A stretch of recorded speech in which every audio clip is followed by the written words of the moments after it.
Sir sir sir ನೋಡಿಲ್ಲ ಏಯ್ ಯಾಕೋ ಹೆಲ್ಮೆಟ್ ಹಾಕಿಲ್ಲ? ಸಾರಿ ಸರ್ ಗೊತ್ತಾಗ್ಲಿಲ್ಲ ಏನೋ ಗೊತ್ತಾಗಿಲ್ಲ, ತಿನ್ನೋದು ಗೊತ್ತಾಗಲ್ವಾ ನಿನ್ಗೆ? ಸರ್ ಅದು ಸಾರಿ ಸರ್ ಸರ್ ಸರ್ ತಗೋಳಿ ಸರ್. ಏನು 100 ರೂಪಾಯಿ ಕೊಡ್ತಿದ್ಯಾ? 500 ರೂಪಾಯಿ ಕೊಡು. ಹೇಯ್ ಏನೋ ಅದು 500 ರೂಪಾಯಿ ಕೊಡು. ಒಂದು ನಿಮಿಷ ಇಲ್ಲೇ ನಿಂತ್ಕೋ.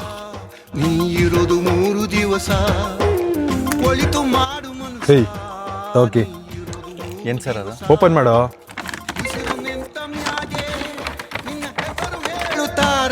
ಅರ್ಥ ಮಾಡ್ಕೊಳ್ರು, ನೀವೇನಾದ್ರು ಆಕ್ಸಿಡೆಂಟ್ ಆಗಿ ಬಿದ್ದಾಗ ನಿಮ್ಗೆ ಏಟ್ ಆಗೋದು ಫಸ್ಟ್ ತಲೆಗೆ. ಹೆಲ್ಮೆಟ್ ಹಾಕದೆ ಬಿದ್ದು ಸತ್ತಿರೋರು ಸಾವಿರಾರು ಜನ, ಲಕ್ಷಾಂತರ ಜನ ಅವ್ರೆ. ಅದ್ರಲ್ಲಿ ನೀವು ಒಬ್ರು ಯಾಕೆ ಹಾಕ್ತೀರಾ?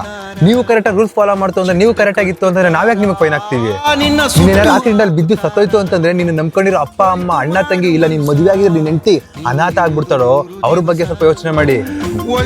ಸಾರಿ ಸರ್, ಇನ್ಮೇಲೆ ಯಾವತ್ತೂ ಹೆಲ್ಮೆಟ್ ಇಲ್ಲದೆ ಗಾಡಿ ಓಡಿಸಲ್ಲ. ಹುಷಾರು, ಇನ್ಮೇಲಾದ್ರೂ ಹೆಲ್ಮೆಟ್ ಹಾಕೊಂಡು ಹುಷಾರಾಗಿ ಗಾಡಿ ಓಡಿಸು. ಎಷ್ಟೋ ಪೊಲೀಸರು ರೋಡ್ ಸೈಡ್ ಅಲ್ಲಿ ನಿಂತಿರ್ತಾರೆ ನಿಮ್ಮ ಜೀವ ಉಳಿಸೋದಿಕ್ಕೆ. ಯಾರೋ ಒಬ್ಬ ಪೊಲೀಸ್ ತಪ್ಪು ಮಾಡ್ದ ಅಂತ ಎಲ್ಲ